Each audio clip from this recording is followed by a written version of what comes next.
The Run, Eat, Drink podcast is sponsored this week by Health IQ. If you're a runner, a triathlete, a cyclist, or a weightlifter, Health IQ finds you lower rates on life insurance for the health-conscious things you do every day. To find out if you qualify and to help support the show, go to healthiq.com/red or mention the promo code RED when you talk to a Health IQ agent. And thank you so much to Health IQ for sponsoring this week's show.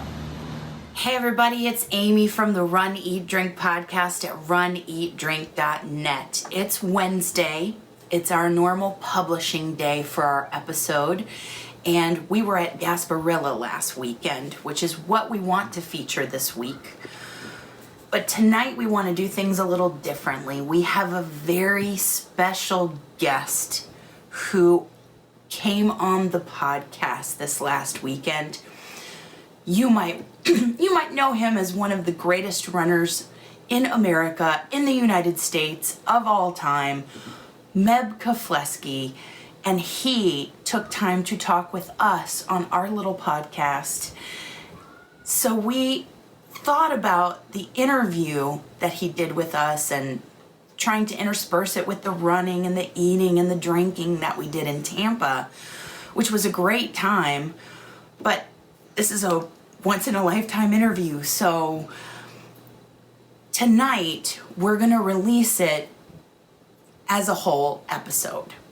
And we plan to show you the Gasparilla race, the fabulous ribs that we had at Kojak's House of Ribs and Tampa Bay Brewing Company in full on Saturday as a full episode. But tonight, what we want to present to you is our interview with the one, the only Meb Keflezighi. So welcome to the Mebisode, and we hope you enjoy it as much as we did.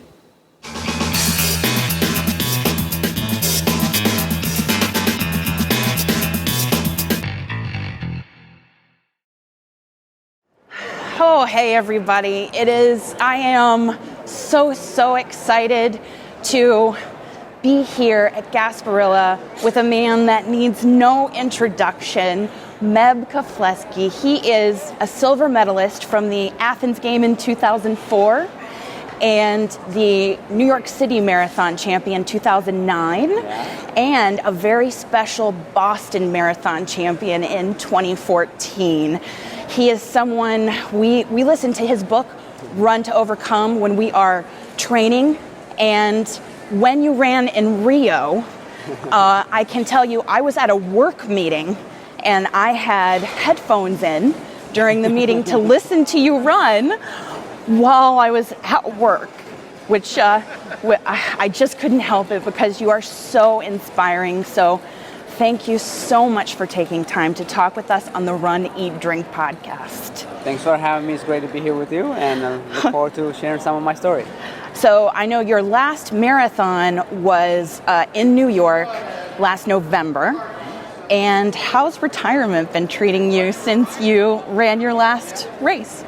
You know, as runners, call retirement kind of differently, but I love having to spend more time with my kids and my wife, and been to choose when I want to run. Whereas before, for the last 27 years, I've been setting goals. Yeah. Whether you want to go to the cross-country team in high school, NCAAs, professional, trying to make a world team or Olympic team. It's always on the go mantra. But now it's nice to take a deep breath and relax. If I want to run, I go run. If I don't want to run, I don't have to run. And be able to meet and greet people, have more time for that. So it's been very rewarding so far. All like with us, like time to spend with us. Do you have any upcoming races that you're planning on just running for fun?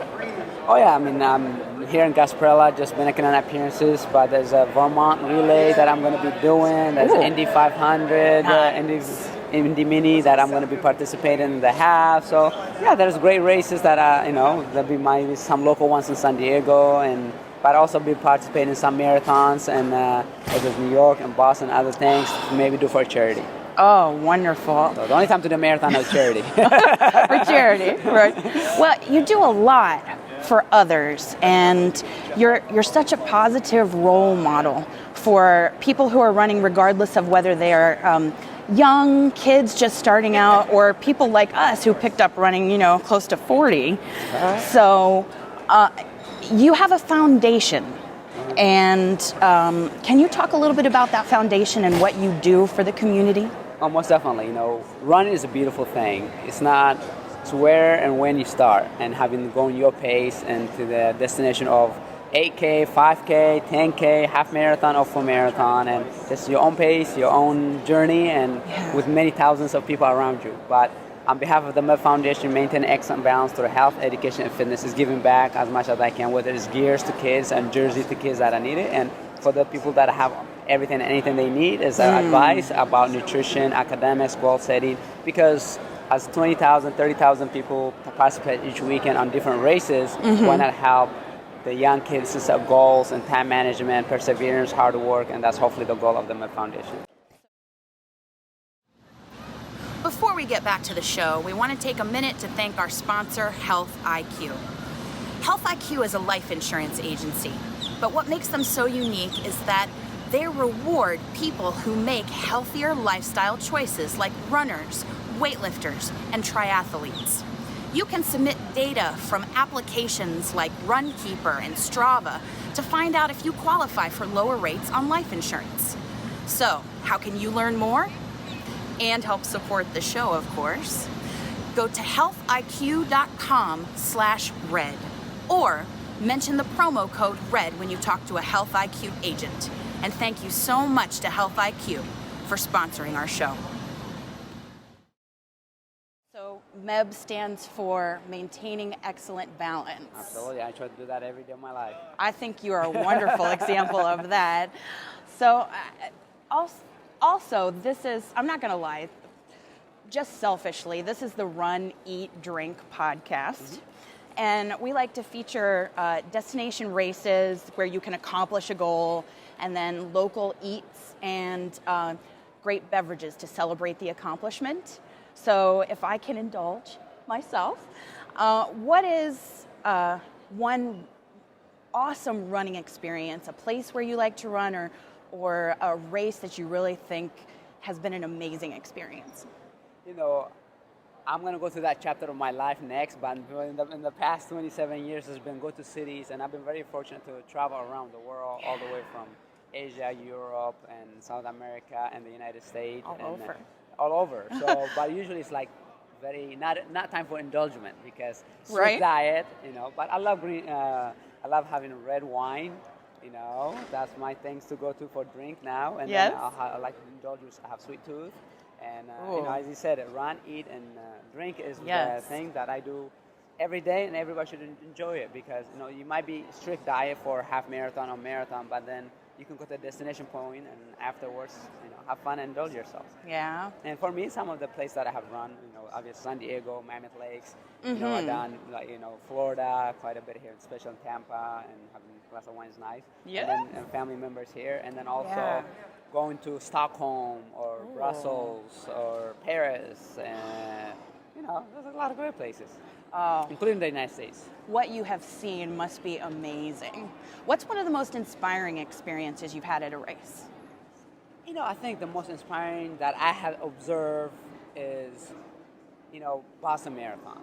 Because I was there in 2013. I was there for 4.5 hours, encouraging each other, supporting each other, be there for people. We didn't get a chance to see the finish line because for drug testing or press conferences and things like that. But to help when people can't make it the finish line or finishing hand in hand together, it's but you don't know that person. You might have just met him that second or that last half mile. But it's very empowering.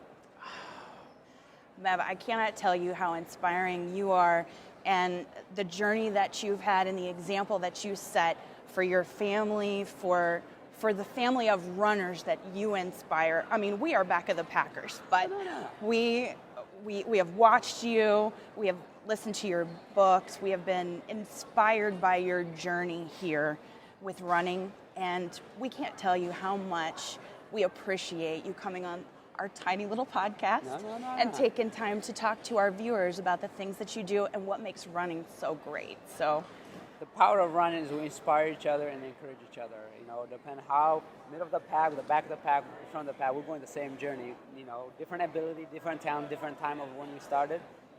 at the end of the day, we accomplish the same distance, and we celebrate each other and encourage each other and support each other. And I've been very fortunate to have the support of fellow runners for over the years, and it's time for me to be able to just interact with them and have more time with them, and high five, thumbs up, and be able to give hugs at the end of the finish line or at the Expo has been a wonderful reward for me.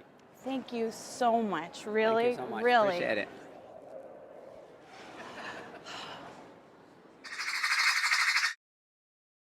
Okay, quick. Why are you crying?